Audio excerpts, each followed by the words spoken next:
remercier infiniment de votre accueil tous les deux.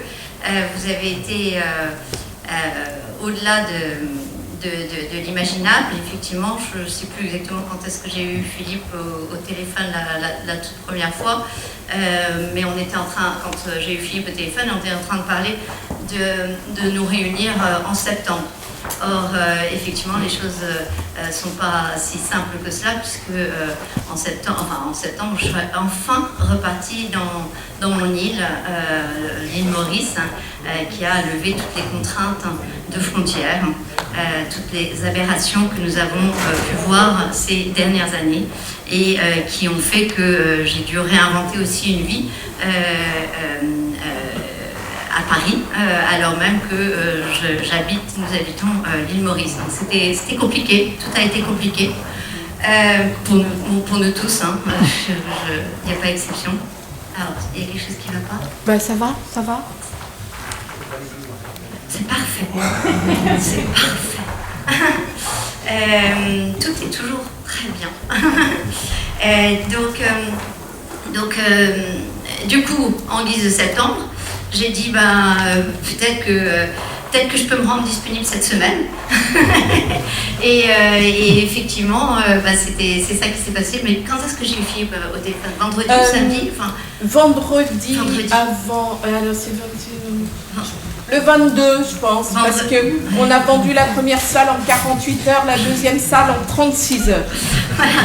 Donc c'est vrai que c'est incroyable de réactivité de votre part. C'est quand même pas votre métier et d'être libraire, et d'avoir organisé une conférence.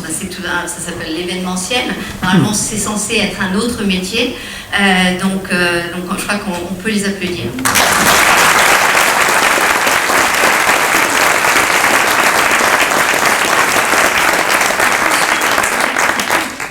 Et puis, l'autre aspect que ça montre, c'est que le deuxième point, c'est que ça montre que la France, les Français, sont extrêmement motivés, mobilisés, parce que vous êtes tous plus ou moins en vacances ou en train de travailler. On est en plein jour de semaine. Ça, j'imagine, c'est relativement contraignant pour vous tous de venir ici un soir. C'est donc d'autant plus admirable et cela doit nous faire réfléchir. En fait, c'est pas pour moi que vous êtes là. Je sais que vous êtes là pour moi, mais pas pour moi. Comment vous dire si vous avez parlé de ce dont je parlais avant, par exemple, au grand public, je parlais plutôt de bioéthique. Eh bien, je n'avais pas rempli la salle comme cela. Ce qui s'est passé, c'est qu'en fait, ça vous concernait très directement. On vous a, de façon inédite, contraint à des choses tout à fait intolérables, inacceptables, dans les pires de nos cauchemars. On nous a fait peur. On nous a raconté des histoires, où on nous montrait des films, enfin des images où on voyait des Chinois tomber à la télévision, vous vous souvenez peut-être, on les voyait. On n'a jamais vu ces images ailleurs depuis, c'était assez impressionnant.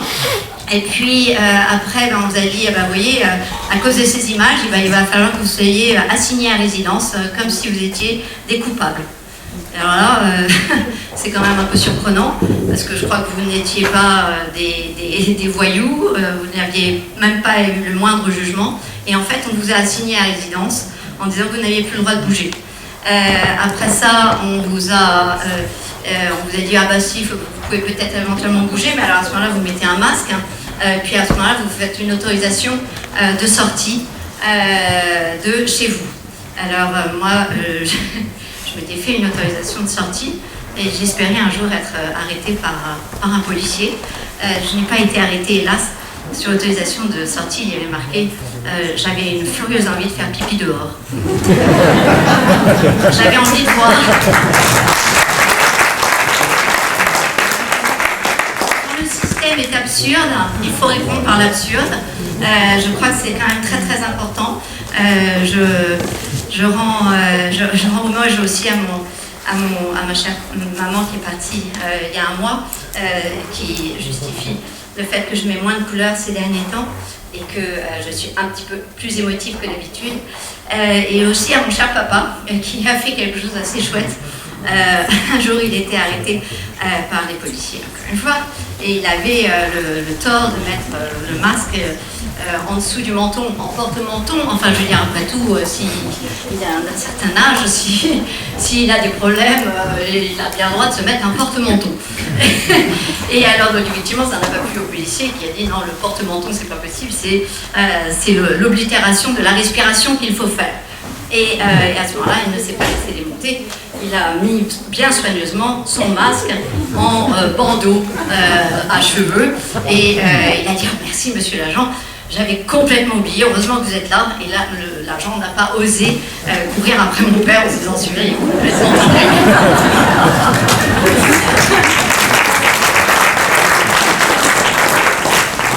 Tout ça pour vous dire que voilà, on réagit comme on peut réagir, on réagit comme on est, enfin voilà, quand on est surpris, mais que quand un système est absurde, je crois qu'il est important de répondre par l'absurdité aussi, parce que c'est un miroir que vous portez à celui qui vous donne l'ordre de, je sais pas moi, par exemple, de faire quelque chose que vous ne voulez absolument pas faire. Et donc en fait, essayez dans la mesure du possible de porter un miroir, parce que c'est une chose de dire non et de résister, c'est une autre chose, et c'est donc à ce moment-là vous mettez dans une espèce d'opposition frontale dans laquelle vous avez normalement perdu d'avance, puisque vous n'avez pas l'autorité. C'est une autre chose que de sortir un miroir, ça n'a rien de méchant, c'est juste une tentative que votre interlocuteur prenne conscience de ce qu'il est en train de vous faire vivre. Et je crois que le bandeau de cheveux, le masque en bandeau de cheveux ou l'autorisation d'aller faire pipi dehors, surtout pour une femme, je trouvais que c'était assez sympathique. J'imagine les policiers en train de se dire mais qu'est-ce qu'elle va me faire? Elle va faire pipi dehors. et ben bon, voilà, c'est une façon non agressive, mais extrêmement ferme de résister. Et comme a dit, Chantal tout à l'heure, elle a dit on me dicte pas ce que j'ai à faire. Et je crois que c'est vraiment important. Elle a revendiqué le fait que dans leur librairie, bien, ils étaient libres de faire ce qu'ils voulaient. C'est vrai qu'il y a eu beaucoup de pression pour les libraires, hein, beaucoup de pression pour mon éditeur, beaucoup de pression à mon niveau. L'idée n'est pas du tout d'apparaître en martyr, nous sommes tous des martyrs dans cette situation, mais vraiment de vous faire prendre conscience à quel point la situation est extrêmement violente et reste extrêmement violente. J'ai eu Charlie Hebdo, je suis Charlie, je ne sais pas combien dans cette salle était Charlie, enfin il pourrait bien dire je suis Alexandra en Lyon-Côte parce que j'ai eu le droit à deux articles je crois de Charlie Hebdo, dont l'un a même été jusqu'à, je considère, intimider le libraire qui avait osé organiser ma dédicace en lui disant mais vraiment vous n'avez pas honte d'avoir invité en Lyon-Côte? Alors le libraire non, je considère que c'est un peu la liberté d'expression, mais quand même, vous vous rendez compte de qui vous avez invité? Oui, c'est vrai que c'était pas tellement la ligne éditoriale de la librairie. La ligne éditoriale scientifique d'une librairie généraliste, c'est vrai que cela fait sourire. Donc évidemment, on est là sur de l'intimidation de bas étage, des systèmes moi j'appelle ça des systèmes de voyous, d'intimidation. C'est pas très très joli. Et c'est à tous les niveaux, y compris de notre propre camp. Enfin, si jamais on peut parler d'un camp, moi je n'aime pas parler de camp, parce qu'en fait, toutes mes manifestations, je les ai faites en commençant mes discours en disant « vaccinés, non vaccinés, nous ne formons qu'un seul peuple ». Et c'est vrai que cela reste exact, c'est vrai que c'est ce que j'essaye de faire et de dire depuis le début. Ceux qui ont voulu se faire injecter, bien c'est libre à eux de se faire injecter. Je considère que c'est toujours, ils font toujours partie de notre famille, de notre pays, et il est hors de question de fermer la porte, l'idée étant que nous soyons justement plus forts que ce système qui nous a imposé et donné un chantage à cette, entre guillemets, vaccination. Voilà, désolée d'avoir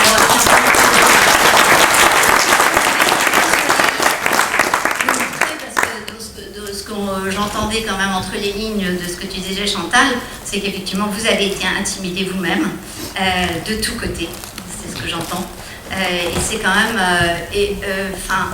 c'est quand même bizarre, parce que finalement mon message est, mon livre, si vous l'avez lu, est un livre qui se veut être une main tendue, qui est une ouverture sur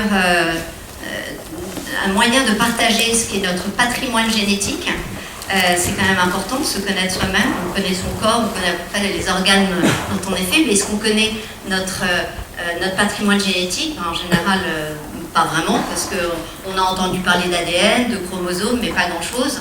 Donc je trouvais que c'était quand même beau de pouvoir le partager en détail, de pouvoir du coup mettre les choses en perspective, c'est-à-dire il y a des succès scientifiques et puis il y a des échecs.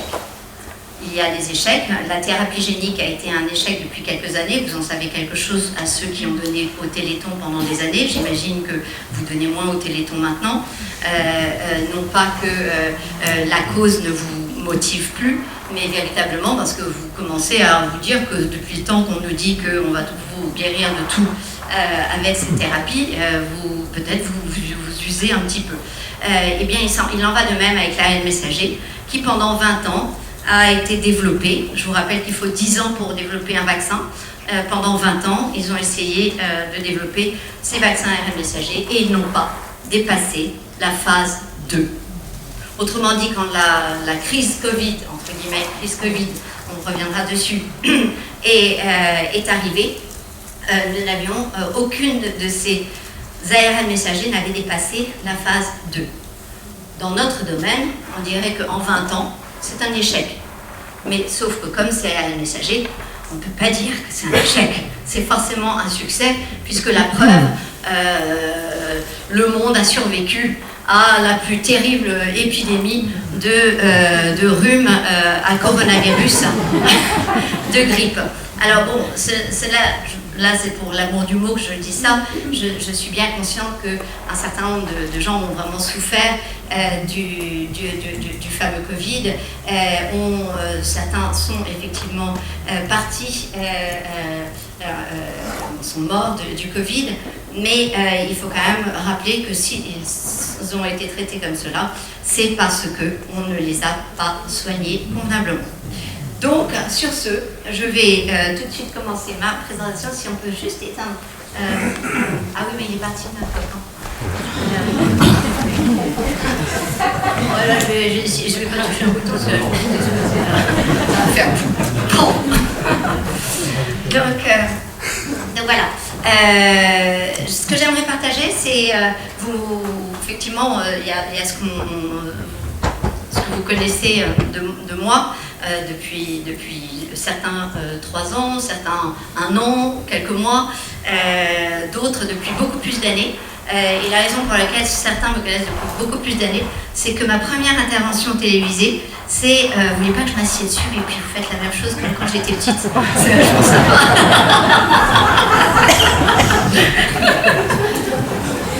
Excusez-moi. Je suis d'humeur joyeuse parce que je reviens de Sainte-Anne-de-Ré où il y avait, c'était quand même magnifique, donc c'est quand même un grand rendez-vous de la Bretagne, j'ai compris. C'est pour moi la première fois. Et donc là, il y avait c'était quoi?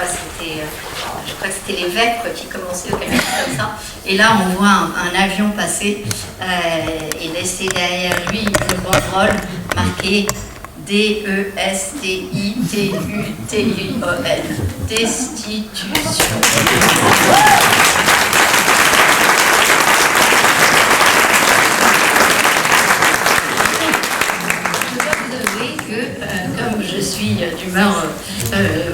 petit peu coquine, j'ai rigolé, je trouvais que c'était quand même assez rigolo.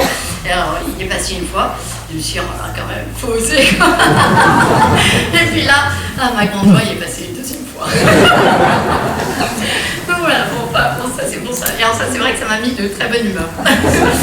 C'est idiot, hein, je sais que ça ne changera pas grand-chose, mais voilà, c'est important la bonne humeur quand même. Parce que ça, ils ont tout fait pour qu'on ne soit pas de bonne humeur.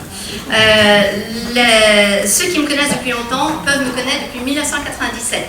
Premier plateau télévisé.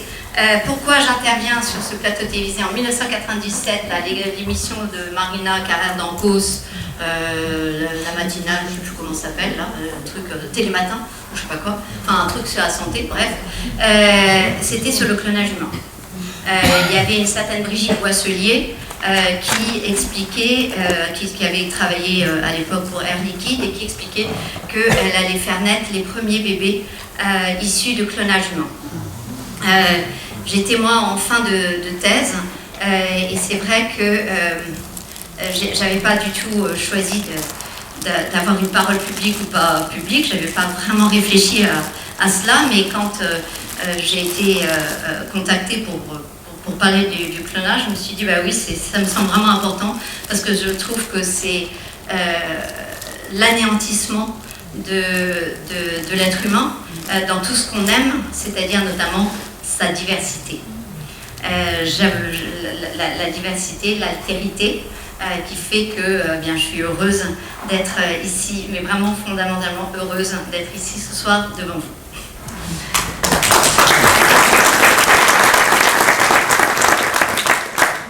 Alors, donc, et puis après,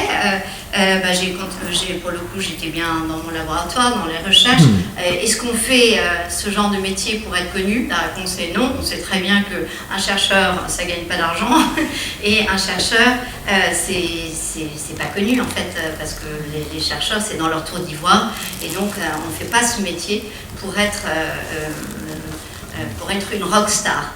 Donc je dis cela parce qu'en fait c'est assez important, parce que je pense qu'on n'est pas des communicants dans l'âme, et en tout cas je ne le suis pas, et je suis voilà, plutôt introvertie et plutôt à vouloir voilà, travailler sur mes recherches.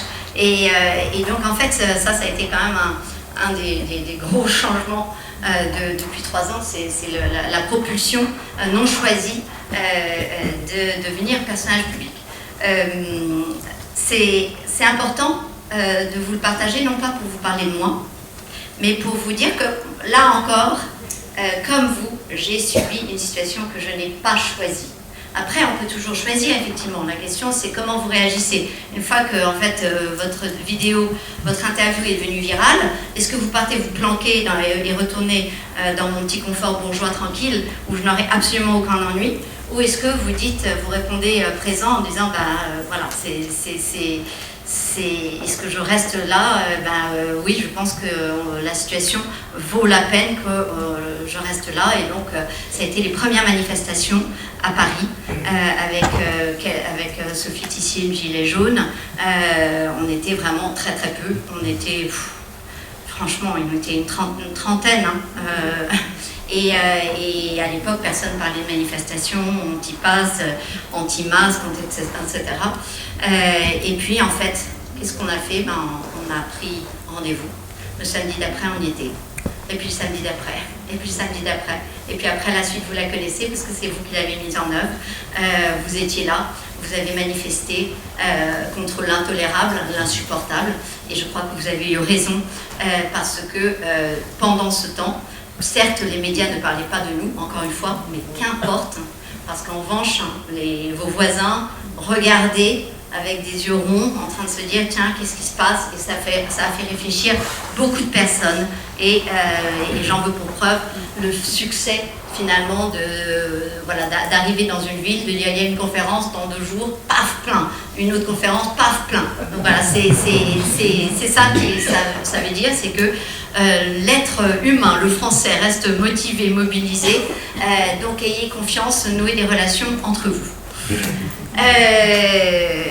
j'ai continué sur tous les aspects justement bioéthiques. Ça a été des rendez-vous importants.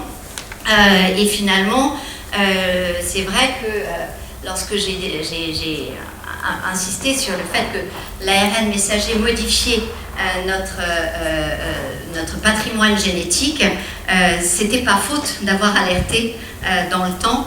Alors ça, c'était un article de 2017 dans Le Figaro, une tribune, où je disais demain, enfin nous disions, parce que nous étions à plusieurs chercheurs, demain des humains génétiquement modifiés. Donc en fait, voilà, j'avais introduit la notion de HGM par rapport aux OGM, et donc c'est quelque chose, c'est une tendance qui s'inscrit dans le temps. Et comment j'essayais de rester au courant, bien par les couvertures des magazines mainstream américains, parce que voilà, pour des raisons diverses et variées, j'ai été exposée aux journaux américains très tôt, en fait par ma grand-mère qui était américaine, et du coup le Time Magazine en 2001, qu'est-ce que c'était? C'était le clonage humain est plus près de vous que vous ne pensez, pour les couples qui ne pourraient pas avoir d'enfants ou pour ceux qui en ont perdu un. Oh non. L'impensable va devenir possible, voilà pourquoi, etc. Donc voilà comment, en instillant des mauvaises idées, des idées qui, encore une fois, anéantissent l'altérité et la diversité, eh bien, des évolutions se font et l'impensable devient réalité.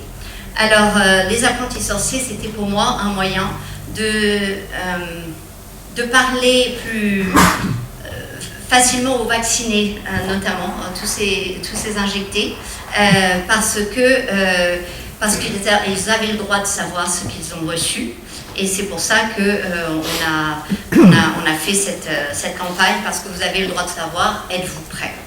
Hélas, personne n'a joué le jeu, comme vous le savez, c'est-à-dire que de là où j'avais tendu la main pour que nous ayons des débats, après tout, on peut ne pas être d'accord, et il n'y a eu aucun débat, comme vous le savez, et tous les débats, en vérité, ont été refusés à tous les niveaux. Alors, qu'est-ce qu'on doit savoir sur l'ARN? Eh bien, que c'est une très belle molécule.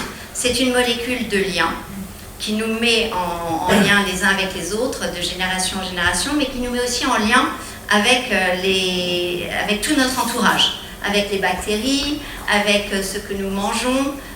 Donc finalement, on a vraiment, à travers l'ARN, on a un lien avec le vivant qui est quand même très intéressant. Et du coup, qui dit lien, dit responsabilité. Alors pourquoi est-ce qu'on en est là? Ça, c'est face aux 3 ans que nous avons vécu. Pourquoi? Mais pourquoi en sommes-nous là? Bien parce que l'OMS a dit que. Avant, c'était Jacques Attali a dit que. Et bien maintenant, c'est l'OMS a dit que. Donc là, par exemple, l'OMS, il y a quelques jours, a dit que la prochaine pandémie va être terrible. Donc l'OMS nous a dit que il y avait une déclaration de pandémie en mars 2019. Bon, bah, on doit prendre acte. Qu'est-ce que vous voulez alors? Qu'est-ce qu'il en est? Si on approfondissait un petit peu, on se disait mais c'est bizarre parce que quand même le mot pandémie est un mot qui a évolué dans le temps. Ah oui, mais c'est bizarre. C'est pas. Attends, c'est pas en. Je suis désolée. Il y a moyen de vous mettre en plus gros. Si j'y arrive.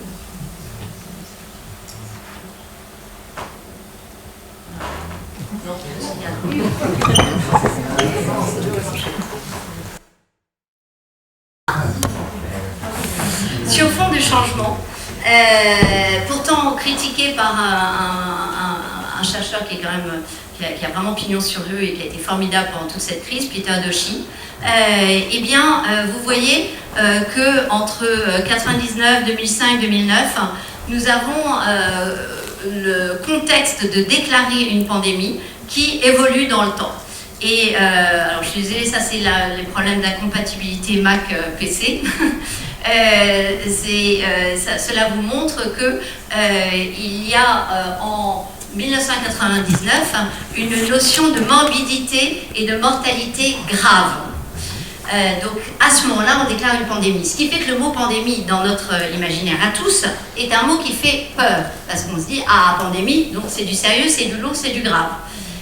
Mais sauf qu'en 2005, tout le monde n'est pas au courant qu'on fait une nouvelle définition et que finalement, petit à petit, on va plutôt focaliser sur le fait que ce soit une transmission assez importante de l'affaire et que petit à petit, les critères de sévérité vont disparaître.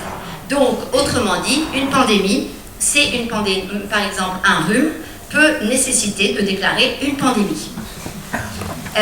Alors, en plus, ce qui est curieux, c'est qu'en mars 2020, l'OMS nous a déclaré que le Covid-19 était une pandémie, sauf que le Lancet, quelques mois après, mais vraiment très peu, vous voyez, en septembre, par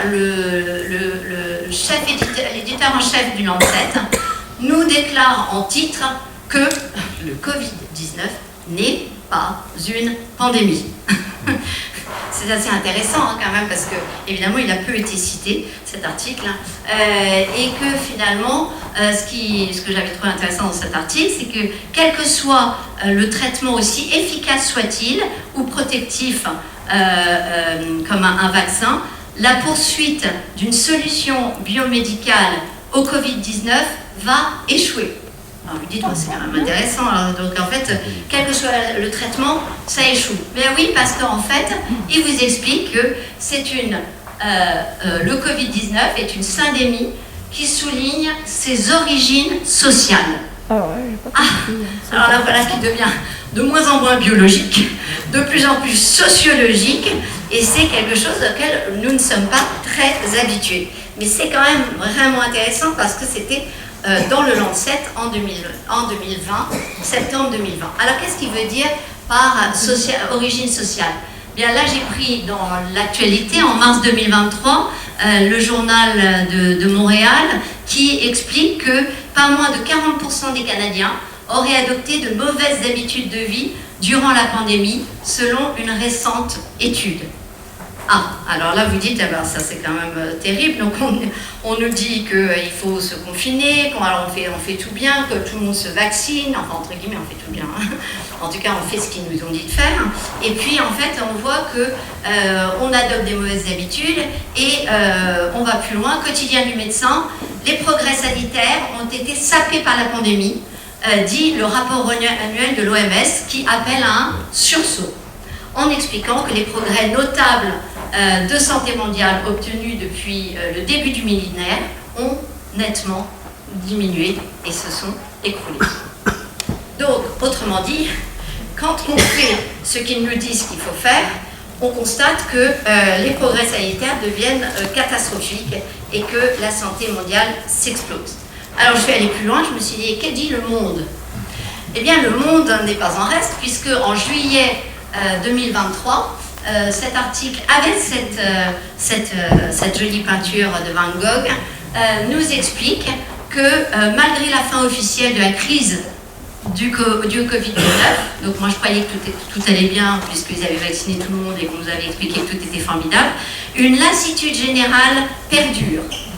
Entretien croisé, blabla, en fait il nous explique que, à nouveau, l'OMS nous explique qu'il y a une fatigue pandémique individuelle. Alors si maintenant on va sur une pandémie de la fatigue, je ne vous dis pas la catastrophe.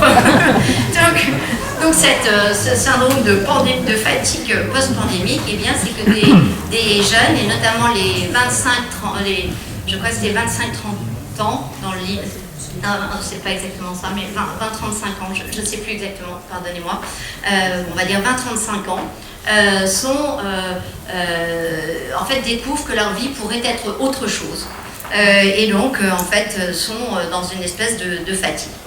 Alors là à nouveau, donc ça c'est pour l'aspect les grands journaux, qu'est-ce qu'ils disent, et puis il y a les petits journaux scientifiques, et en fait les petits journaux scientifiques vous expliquent qu'effectivement pendant tout ce temps de Covid-19, en guise de Covid-19, ce que nous avons vécu, et que, par exemple, cet article là-haut nous dit que quand on expose aux médias, cela prédit un stress aigu et probablement un désordre de stress aigu comme on a eu pendant le Covid. Ah, c'est intéressant. Donc en fait, autrement dit, l'exposition aux médias est très mauvaise pour la santé. C'est ça que vous comprenez.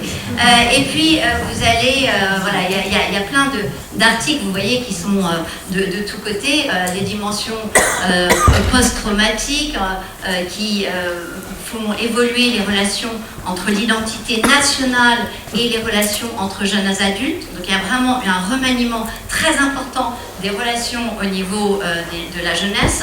L'émotion collective pendant un trauma, et il nous explique un petit peu ce qu'il en est.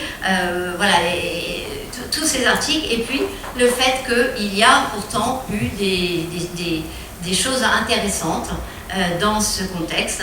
C'est la stratégie des soignants. Et la stratégie des soignants, ils ont bien réagi. Vous savez pourquoi? Ils ont été humains. Et alors, du coup, ça fait un article scientifique. C'est juste le making sure we are all okay. Ça veut dire en gros, quand on est dans la merde, on dit à son voisin, c'est bon, on peut avancer, c'est ok. C'est ça. C'est une super stratégie, ça fait des articles scientifiques hyper importants, mais sérieusement, ce que cela veut dire, c'est la solidarité. Et donc effectivement, ceux-là ont mieux vécu au niveau émotionnel ce qu'ils avaient à endurer. Alors, donc vous voyez qu'on est vraiment loin de SARS-CoV-2, du virus, etc. Et pourtant, je vais que sur des aspects purement publiés ou par Le Monde, ou par le Lancet, ou par des journaux scientifiques. Sauf que la réponse à tout ceci, ça a été la vaccination. Donc là, vous voyez un petit peu le saut quantique. Ça fait un moment que je vous parle des origines sociales, du problème social, etc. Et puis en fait, maintenant, la réponse à tout ce que nous avons vécu, c'est qu'aujourd'hui, il y a quelques jours, j'avais fait ça fin avril 2023, 70% de la population mondiale a reçu au moins une dose de vaccin anti-Covid. Que 13 milliards de doses ont été administrées globalement. Et vous voyez ici, donc c'est quand même, avec un produit expérimental, c'est quand même assez dramatique, et pour un truc qui n'est pas une pandémie. Bref. Donc en fait, qu'est-ce que vous voyez? Vous voyez qu'il y a eu donc, effectivement au niveau mondial beaucoup de vaccinations qui ont été faites et jusqu'à s'écrouler alors qu'on nous avait expliqué qu'il fallait continuer à vacciner et qu'actuellement les militaires et les soignants continuent à se faire injecter. Je ne sais pas si dans cette salle il y en a qui ne connaissent pas de gens qui ont pris 6 doses, mais je pense que est-ce qu'il y en a qui connaissent personne autour d'eux qui a pris 6 doses? Moi je ne vais pas lever la main. Voilà, regardez autour de vous, il n'y a personne. Donc en fait, on connaît tous des gens qui ont pris quand même 6 doses de ce truc-là, alors même que, en fait, au niveau mondial, plus personne vaccine. Donc c'est quand même les plus incroyables qui prennent 6 doses. Donc une injection à des milliards avec des produits non approuvés, avec un usage en plus trompeur de vaccins.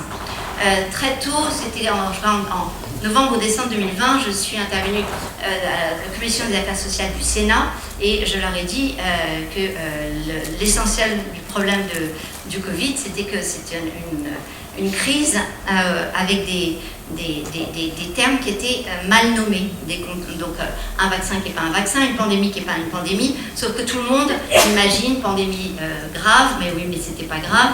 Enfin, c'est pas grave, c'est que la définition même, qu'un vaccin répond à des définitions, sauf qu'en fait, entre-temps, ils ont explosé, vraiment complètement modifié la définition d'immunité, de vaccin et de vaccination, au point que globalement, la question de la vaccination, entre guillemets, c'est simplement de dire que vous devez... voilà, la vaccination, c'est l'acte d'introduire un vaccin dans le corps pour produire une protection contre une maladie spécifique. Et en vrai, quand vous allez dans le détail, il vous explique que c'est typiquement en dosant par exemple, des anticorps, etc. Donc, les vaccins, alors ça c'est quand même assez terrible aussi, parce qu'en Australie, ils essayent d'autres modes. Les vaccins sont habituellement administrés par des aiguilles, mais certains peuvent être administrés par la bouche, voire sprayés dans le nez. Et il y a un troisième truc, mais qu'ils n'ont pas dit, par des micro-aiguilles, par des patchs. Donc voilà, le contexte. Mais finalement, pourquoi on a fait tout ça? C'est quand même intéressant de réfléchir. Alors à ce moment-là, on repart sur une étude de Fauci, qui est très inquiété par la justice américaine en ce moment. Qu'est-ce qu'il nous explique? Lui, il est reparti sur toutes les fameuses pandémies, notamment de la grippe espagnole, mais aussi de pandémies de 1957 et 1968. Il réexamine tous les échantillons de cette époque, d'autopsie, et en analysant cela, il voit que finalement un traitement précoce et agressif contenant par exemple des antibiotiques pourrait sauver la plupart des patients. Vous avez bien lu. Autrement dit, face à une pandémie, le traitement qu'il préconisait, c'était les antibiotiques. Et c'est clairement pas ce que nous avons vu. Et pourtant, dès 2017, qu'est-ce que nous savions sur l'importance de respecter la femme enceinte et l'épigénétique? Eh bien, nous savions, alors là j'ai pris à nouveau, j'essaye toujours de prendre des revues qui ont pignon sur rue. Donc là, je prends Harvard Magazine, qui vous explique en 2017 que la femme enceinte, elle est soumise à des tas de modulations autour de sa génétique, que ce soit l'argent, c'est encore, je ne sais pas exactement comment ça influence, mais ça doit influencer, les médicaments, le junk food, le mal manger, tiens, intéressant, les seringues, donc en fait, ça peut, comme les cigarettes. Et qu'est-ce que cela fait comme modification? Eh bien, ça fait que, par exemple, quand on fume, ou par exemple, quand on reçoit un produit issu d'une seringue, si vous voyez ce que je veux dire. Ça, c'est au cas où vous dormiez pas.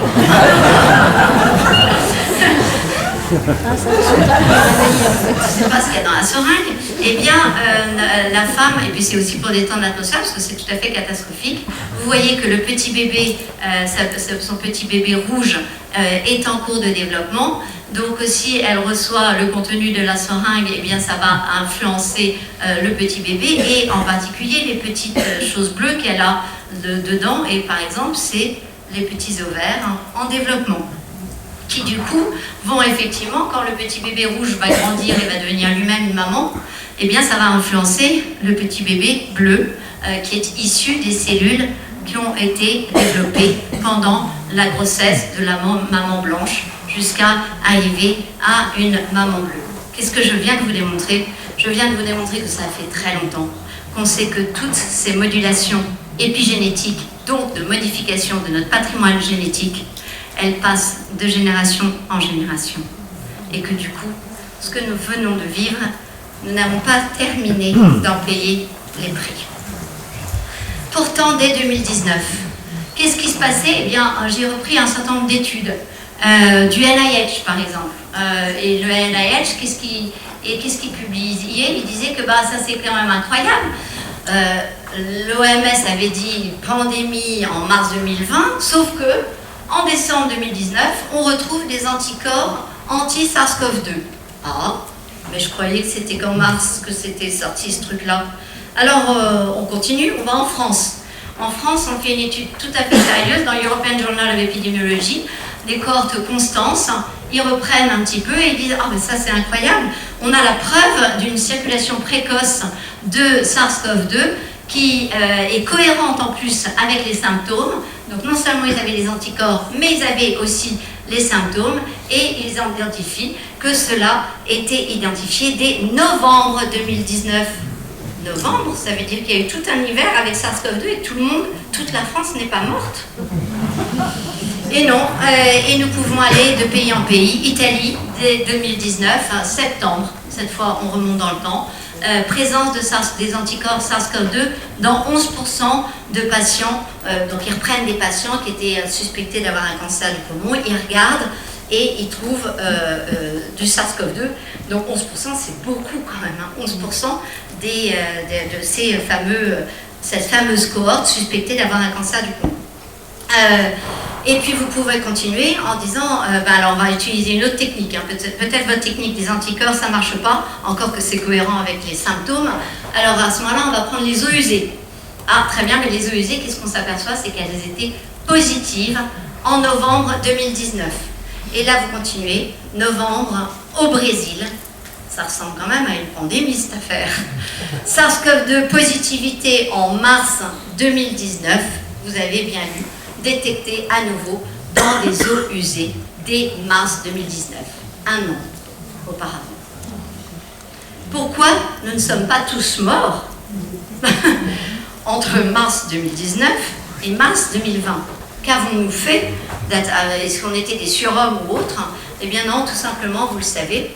1, on ne vous confinait pas.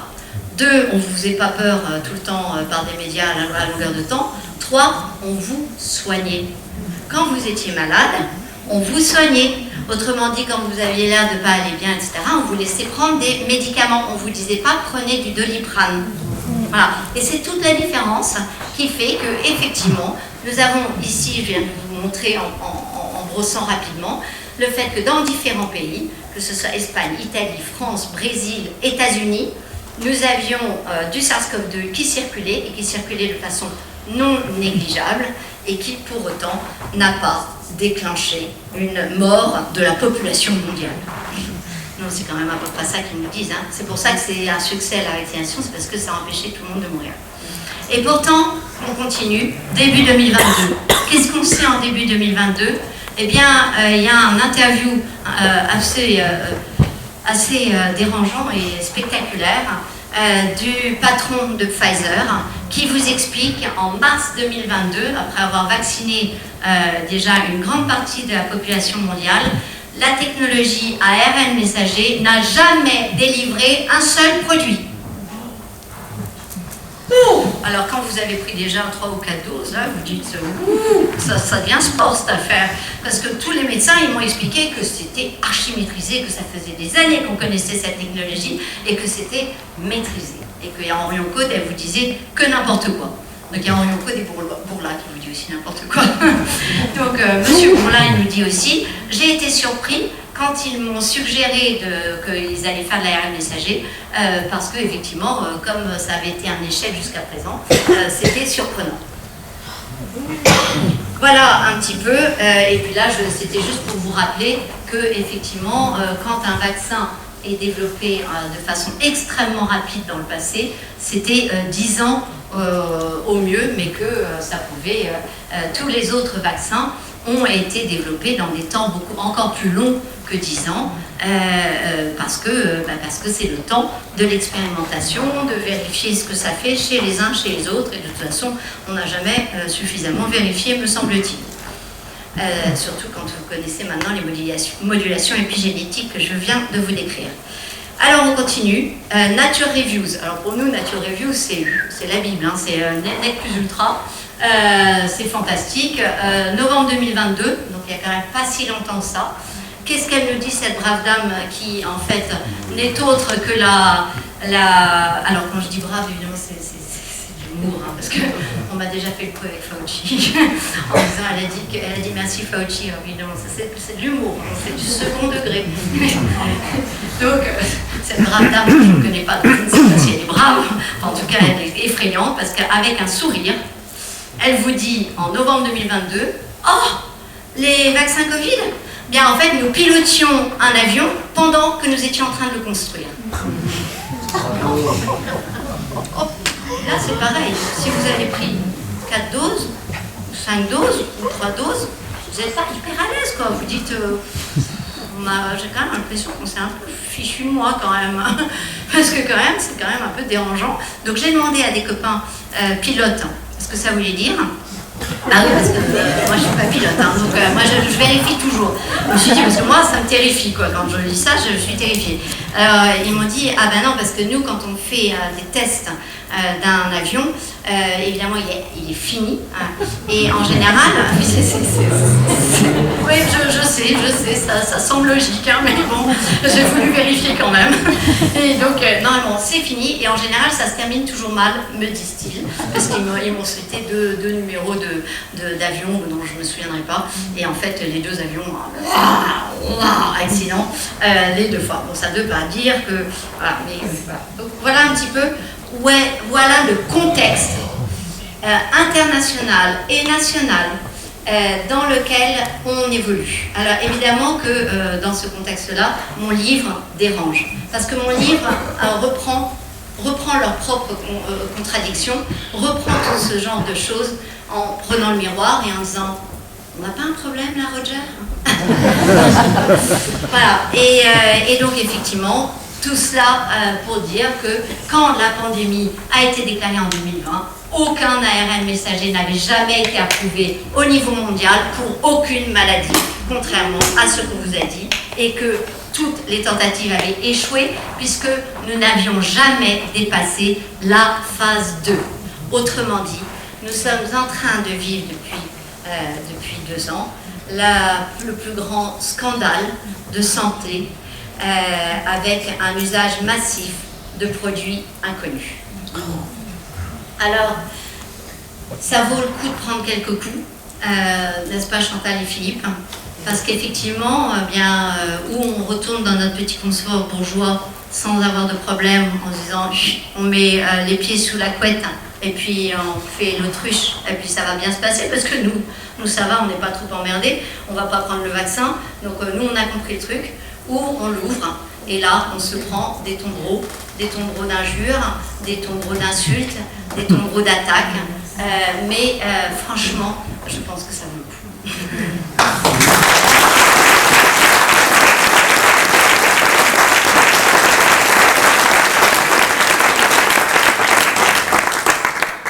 Pour être un tout petit peu technique, rapidement, je vous dirai quelques petites choses sur le plan technique.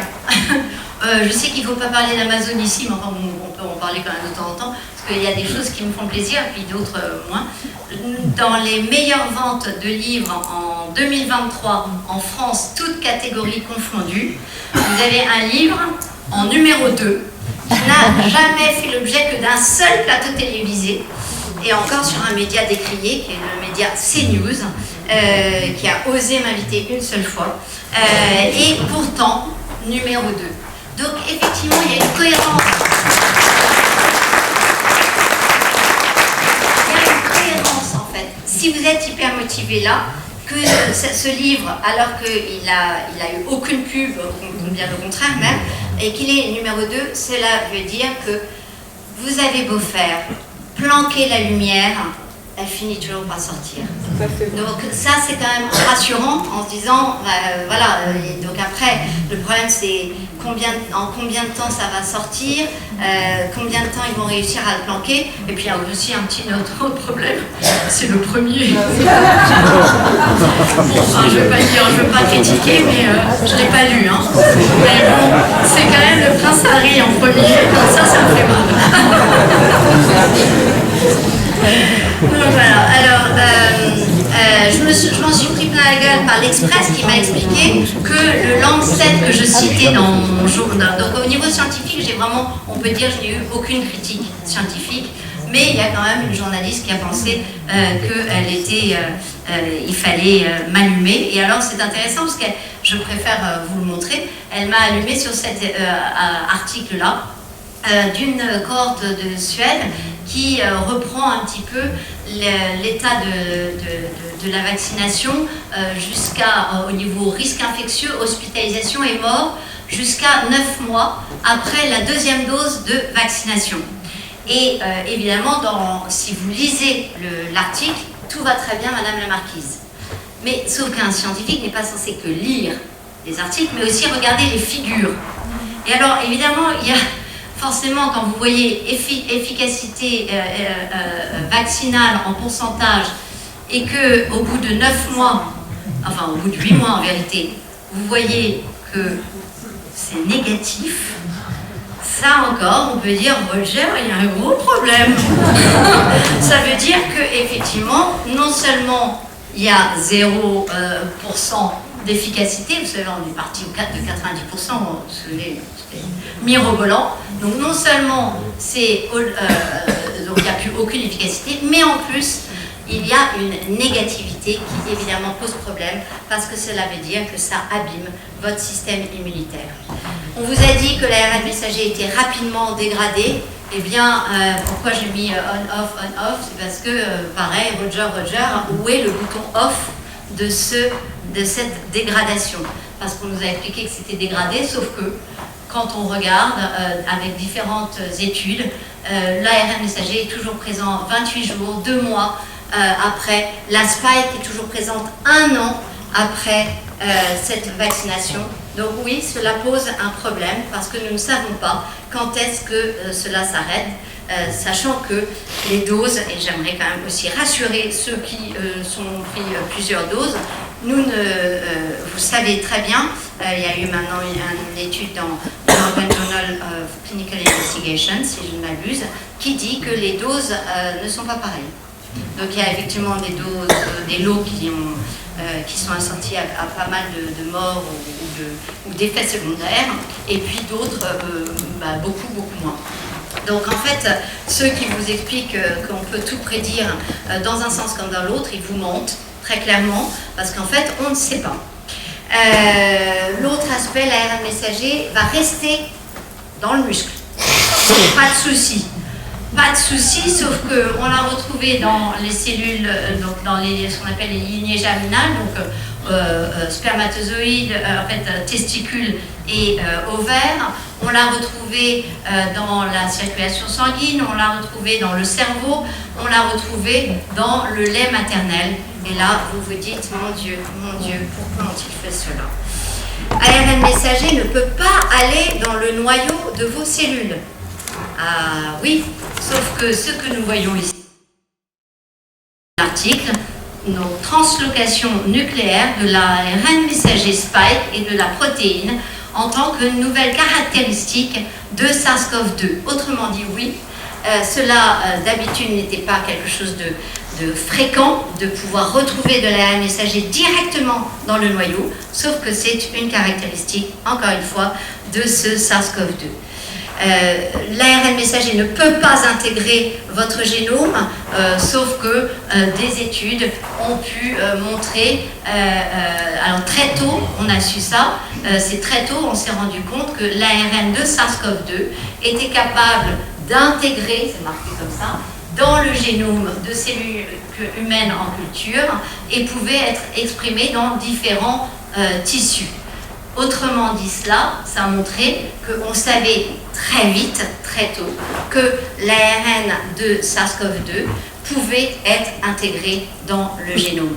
Donc évidemment, il devait y avoir une précaution et après, quand ils ont fait des études au niveau du produit Pfizer, ils l'ont mis sur des cellules et ils ont été un petit peu embêtés parce que pareil, ils ont vu que la cellule était capable d'activer le moyen de faire cette reverse transcription.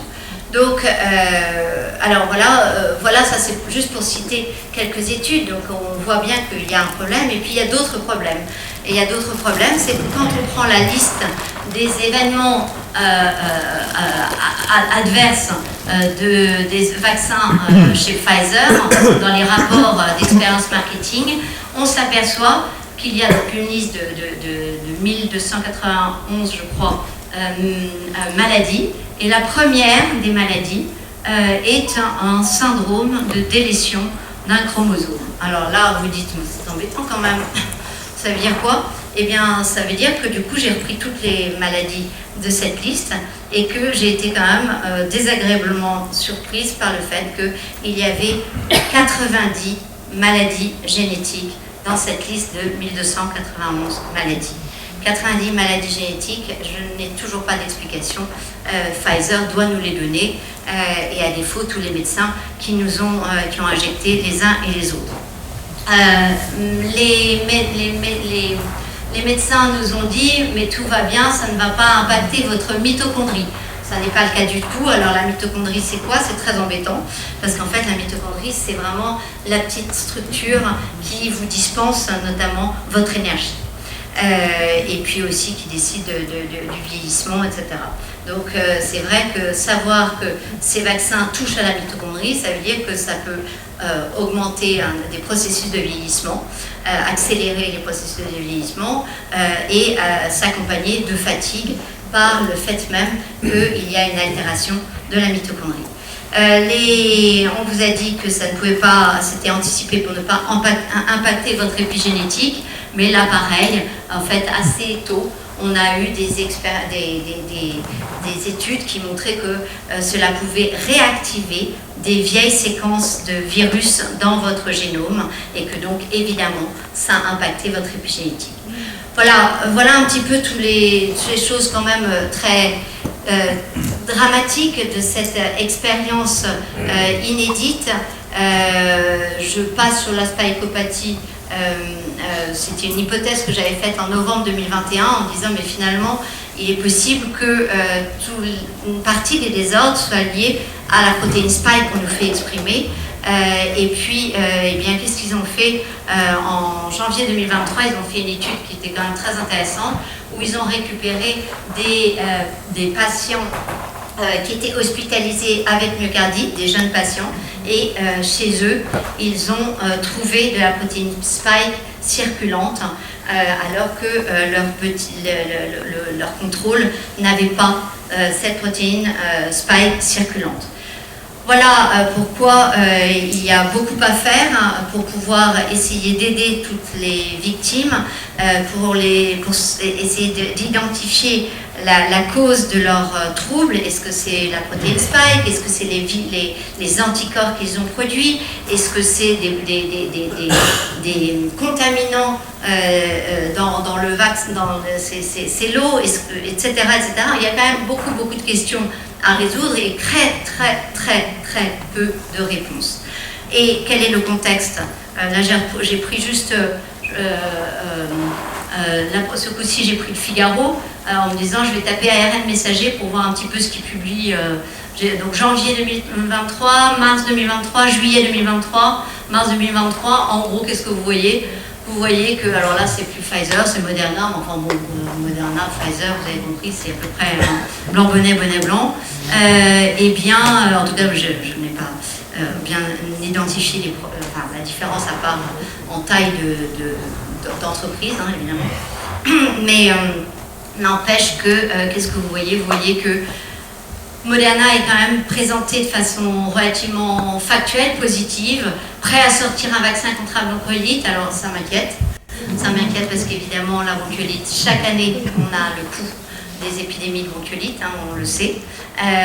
Et donc effectivement, il y a quand même 3 maladies, ça je l'ai dit dès le début, dans les toutes premières vidéos que j'ai faites avec Karim et Hélène Banoun, où on expliquait que face à un coronavirus, face à la bronchiolite et face à la dengue, une fièvre tropicale, la stratégie vaccinale n'avait jamais fonctionné.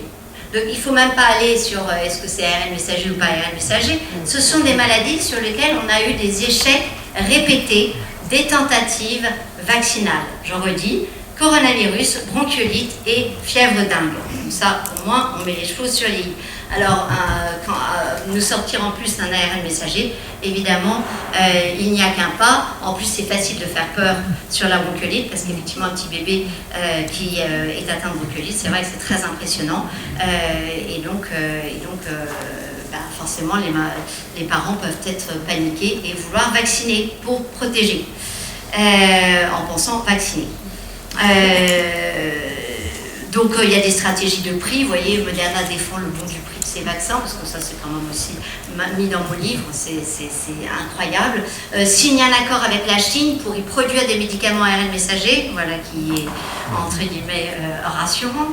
Donc voilà, vous voyez, quels que soient les pays et les coins du monde, ici, alors carrément au Kenya, Moderna va investir 500 millions d'euros dans un site de production de vaccins ARN messagers au Kenya.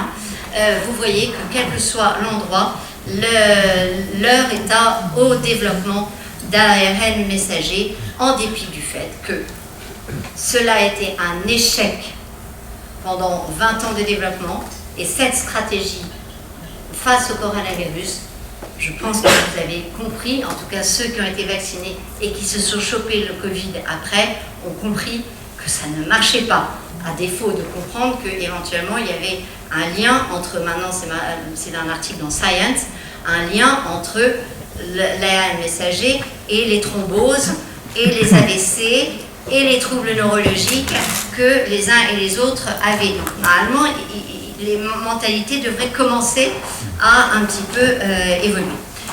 Pourtant, la science a tant à nous apprendre. La science est tellement belle, notamment à travers d'autres ARN, ce qu'on appelle les micro-ARN. Et je trouve ça tellement, tellement joli, parce que, vous voyez, ici, j'ai pris juste un mot qui est honeysuckle. Honeysuckle, c'est chèvrefeuille. Et vous voyez que, en fait, dans ces différentes choses-là, eh bien, vous avez des noms différents. Mia de 1911, Let's Set A. Voilà, il y a Let's Set A encore de 1911. Enfin, on voit qu'il y a des mécanismes différents, parce que c'est ça que ça veut dire. C'est-à-dire qu'il y a des mécanismes différents, et ces mécanismes différents vont permettre à la chèvrefeuille, aux chèvrefeuilles, à des tisanes de chèvrefeuille, d'agir, de cibler différents virus comme l'influenza, les virus intestinaux, la varicelle, la fièvre de la dengue. Et donc c'est vrai qu'il y a quelque chose de beau, parce qu'en fait ce chèvrefeuille, ça faisait partie de la médecine traditionnelle chinoise depuis des années. Et en fait, on ne savait pas exactement pourquoi il fallait le prendre ou pas le prendre. Et la science permet de comprendre. Ça ne change rien à la tisane de chèvrefeuille, mais c'est toujours beaucoup plus agréable de se dire il y a une chance que ça a un impact face au Covid, face à la varicelle, face à la dengue, l'influenza ou l'entérovirus. Voilà, alors pour vraiment terminer, j'aimerais vous donner cet antidote, parce qu'on veut tous des antidotes.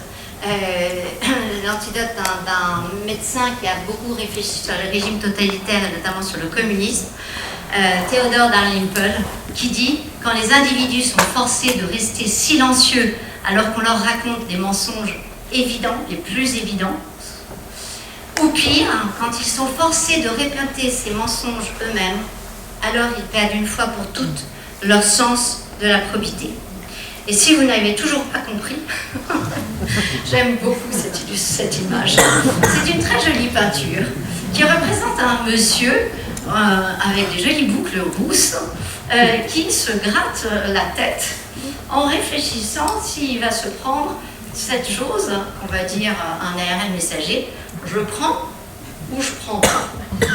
Et effectivement, eh bien, je trouve qu'il y a quelque chose d'intéressant parce que qu'est-ce qu'il sait sur ce produit? Il sait quelques petites choses. Il sait que nous avons vu des images très tôt. Nous avons vu des petites infirmières qui venaient vous expliquer qu'elles avaient été vaccinées et que c'était génial parce qu'elles avaient vacciné tout leur service. Et puis tout d'un coup, vous les voyez s'écrouler. On a tous vu cela, on a tous vu ces images. On a vu ces images où vous voyez d'autres gens qui faisaient la queue dans leur vaccinodrome pour aller se faire injecter et qui voyaient quelqu'un repartir sur une civière et qui regardait la civière passer mais qui restait dans la queue. Et donc en fait on se dit mais c'est quand même bizarre, c'est qu'en fait ils ont vu qu'il y avait un produit qui pouvait éventuellement provoquer des gros accidents, autrement dit la mort assez rapide, et qui peut, on ne sait pas, influencer, on ne sait pas comment éventuellement les générations futures, alors on prend pas. Donc c'est vrai que je trouve qu'au-delà de l'aspect artistique, avoir ces petites images pour régulièrement se confronter à ce qu'on fait me semble important. Voilà, je ne vais pas aller plus loin, sauf si vous voulez dans les questions. En gros, les choses qu'il faut se poser, c'est effectivement vers quel monde on se destine, depuis quand on nous manipule. Vous voyez, là, c'est des couvertures que je compile depuis 1971. Là, c'est 2013, 2015, 2017.